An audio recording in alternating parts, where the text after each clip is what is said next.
today we will choose our topic in and now here are so many tourists here. And you can see there are so many people going and out. And the children who are below the 21 years old, they are just go sightseeing. And the people who are above the 21 years old, they will go in the casino. And next we will explain you why we choose this topic. Before the interview, I will explore the 5 questions we are going to ask. The first one, if there is no casino, how do you see Macau? Through the first questions, assuming that there is no casino in Macau, we can explore the different lifestyle of local Macau and understand how people view Macau in another perspective. The second and fourth question, do you think that the influence of the gambling industry on Macau have more advantage or more disadvantage? And how do you think that employment in Macau depends mainly on the gambling industry? We can understand that people think about the industrial structure of Macau and what attitude it has toward the single industrial structure of Macau. The third one and the fifth question are, how do you see the gambling culture in Macau? And the casino occupies most of Macau's land, causing housing price to remain high. What do you think about this problem? Through these 2 questions, we can understand how everyone measures the industrial value of the gambling industry and how to treat gambling culture and ethics. Let's start our interview.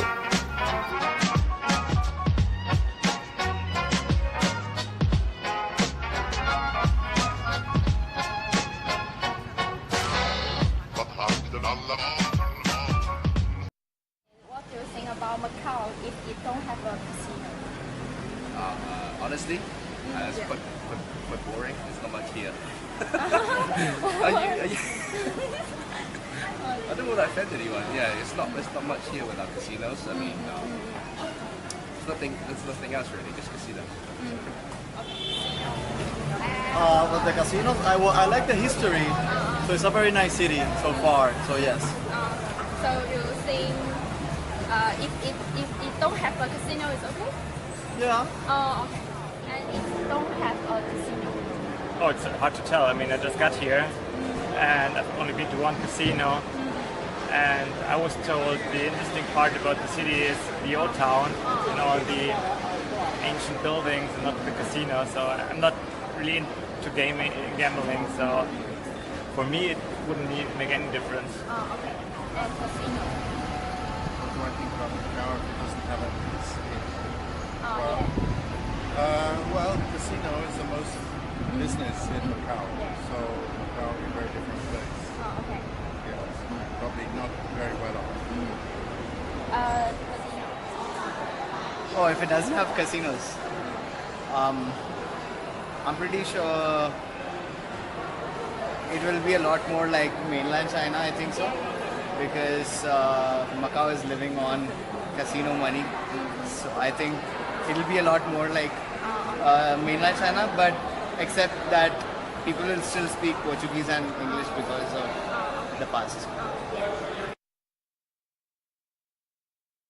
you think that the impact of the gambling is advantage or disadvantage?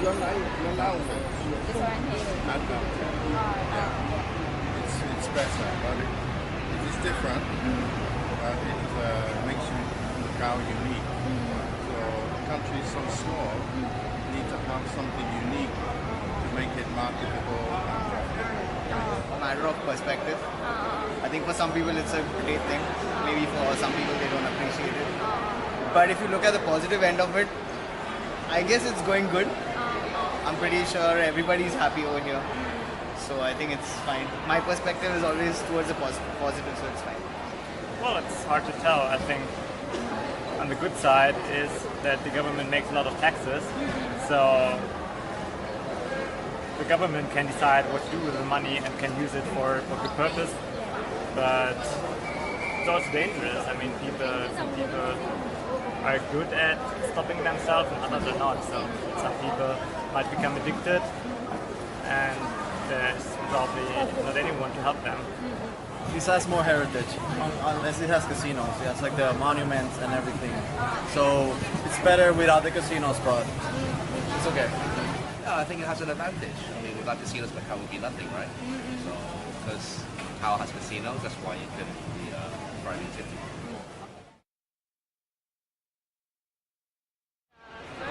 How do you think about the problem of gambling culture in Macau?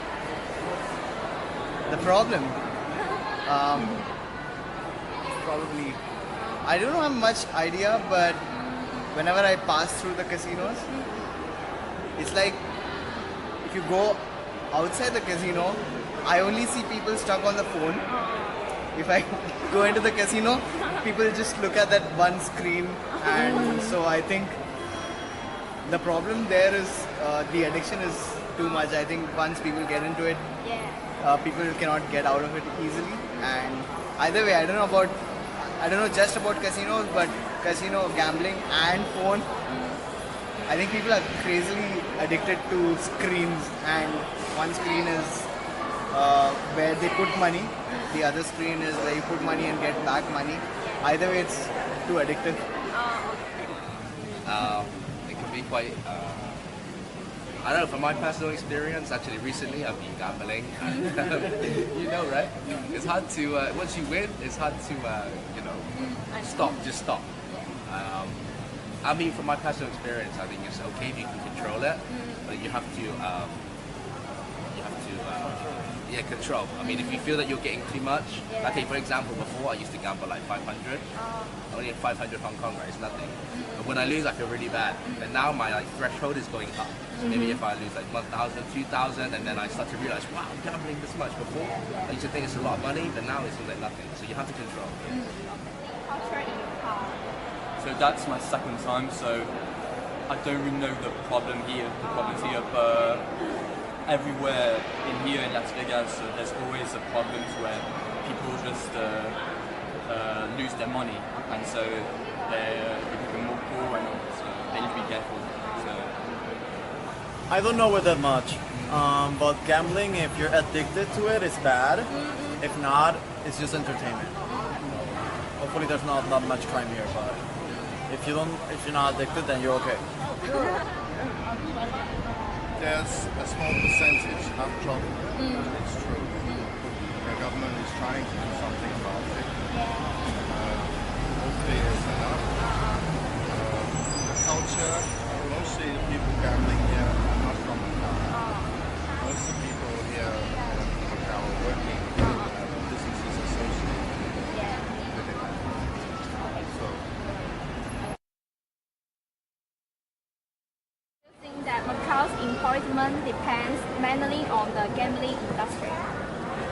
I have no clue. Probably it's like the most famous thing about the city, so it's probably highly dependent on the gaming industry. But like I said in the first question, for me it's not like why am I am here. How do you think that Macau's employment depends mainly on the gambling industry? If Macau has different industries, then that's better than just having one. So hopefully you can have more, apart from gambling. How do you think about that Macau's employment depends mainly on the gambling industry? Or the economy that depends on gambling. Depends on, Yeah, I think so. I think a lot of the winnings is like 40% tax, right? So yeah, I mean it depends on it quite a lot, I think. Employment depends mainly on the gambling industry. So once again, I think it's really important, and I think it's for Macau. We know Macau for the casinos, so it's the most important point here.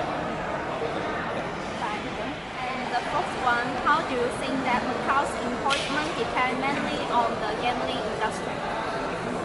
I'm not sure about this because I think there's a lot of other things Macau can also do apart from gambling.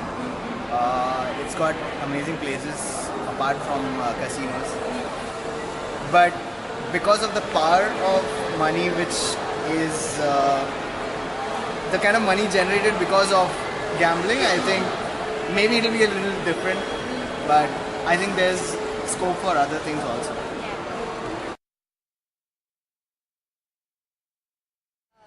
The fifth one, the casino occupy most most of Macau's land, causing housing price to remain high. Yeah. And how do you view these issues? I don't know. I don't have much because I'm a blue card. Well, I'm only blue card. So I'm not really here for long term. But yeah, I think it occupies quite a lot of land. And the housing, I'm not really sure. I don't really know about the housing. Okay, that's it. The housing. Yeah. So Housing price. you're saying that the housing price is high. Yeah. Are you saying it is high because of the casinos? Yeah, occupy most of the Macau's land. Ah, okay. Again, I think if the casinos go out, I think the prices can be like mainland China. I guess so. I'm not sure because I'm a tourist. I'm coming from China, living in China. Yeah. So with the little knowledge that I have about China, I think this can just become like mainland China, if not, because there are great cities like Beijing and Shanghai also priced at such high prices. Of course, Macau tops it all, Hong Kong tops it all, but I think it can be on par with places in mainland China as well. If it was casinos or if it was any other dominant industry, have the same effect. Yeah.